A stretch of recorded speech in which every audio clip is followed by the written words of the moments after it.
حدثنا أحمد بن سعيد قال حدثنا حبان قال حدثنا همام حدثنا أنس بن سيرين قال استقبلنا أنسا حين قدم من الشام فلقيناه بعين التمر، فرأيته يصلي على حمار ووجهه من ذا الجانب، يعني عن يسار القبلة، فقلت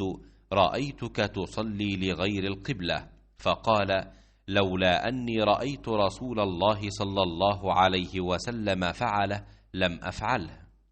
ورواه ابن طهمان عن حجاج عن أنس بن سيرين عن أنس رضي الله عنه عن النبي صلى الله عليه وسلم۔